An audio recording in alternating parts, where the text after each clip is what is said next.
শান্তি। আজকে 23শে জানুয়ারি 2026-এ আমরা বাবার অমূল্য মহাবাক্য শুনব। আজকে বাবা বলেছেন, মিষ্টি বাচ্চারা, তোমাদের মুখ থেকে সর্বদাই যেন জ্ঞান রত্ন বেরোয়। তোমাদের মুখ সর্বদা হাসি খুশি থাকা উচিত।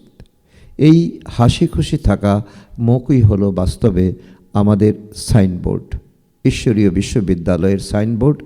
যত আমাদের এই দিব্যগুণের ধারণা থাকবে, ততই আমাদের খুশিতে ভরপুর থাকবে আমাদের মুখমণ্ডল, আর তারা দ্বারাই আমাদের সেবা হবে।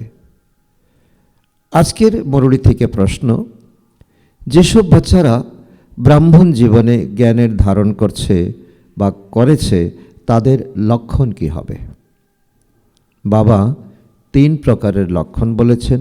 প্রথম, তাদের চালচলন দেবতার মতো হবে এবং দৈবী গুণের ধারণা থাকবে। নাম্বার 2, তাদের জ্ঞানের বিচার সাগর মন্থন করার অভ্যাস থাকবে। তারা কখনো আসরি কথাবার্তা অর্থাৎ আবর্জনা নিয়ে মন্থন করবে না। নাম্বার 3, তাদের জীবনে গালি দেওয়া, গ্লানি করা বন্ধ হয়ে যাবে। 4 নম্বর পয়েন্টও বাবা বলেছেন, তাদের চেহারা সর্বদা হাসি খুশি থাকবে। মিষ্টি মিষ্টি হারানিধি বাচ্চাদের প্রতি মাতা পিতা বাপদাদার স্মরণের স্নেহসমন আর সুপ্রভাত। আত্মাদের পিতা তার আত্মারূপী বাচ্চাদের জানাচ্ছেন নমস্কার। আমরা আত্মারূপী সন্তানরা আমাদের মাতা পিতা বাপদাদাকে জানাই স্মরণের স্নেহসমন, সুপ্রভাত ও নমস্কার।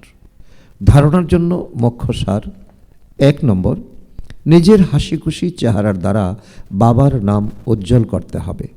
সর্বদা জ্ঞান রত্নই শুনতে হবে এবং শোনাতে হবে। গলায় যেন সবসময় জ্ঞান রত্নের মালা পরা থাকে। আসুরি খারাপ গুণ ত্যাগ করতে হবে। নাম্বার 2, সার্ভিসে কখনো ক্লান্ত হবে না। আশা রেখে আগ্রহ নিয়ে সেবা করতে হবে। বিচার সাগর মন্থন করে খুশিতে থাকতে হবে। আজকের বরদান: কনফিউজ হওয়ার পরিবর্তে লুজ কানেকশনকে ঠিক করে সমস্যা মুক্ত ভব। কনফিউজ হওয়ার পরিবর্তে লুজ কানেকশনকে ঠিক করে সমস্যা মুক্ত ভব। সকল সমস্যার মূল কারণ হলো কানেকশন লুজ হওয়া।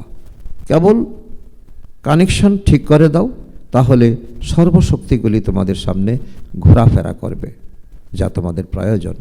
যদি কানেকশন জুড়তে 1-2 মিনিট লেগেও যায়, তাহলে নিরুৎসাহিত হয়ে যাওয়া অর্থাৎ কনফিউজ হয়ে যেও না।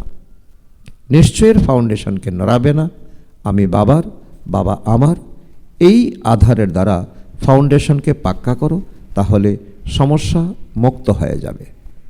আজকের স্লোগান: বীজরূপ অবস্থাতে স্থিত থাকো। এটাই হলো পুরানো সংস্কারগুলিকে পরিবর্তন করার বিধি। আচ্ছা, ওম শান্তি।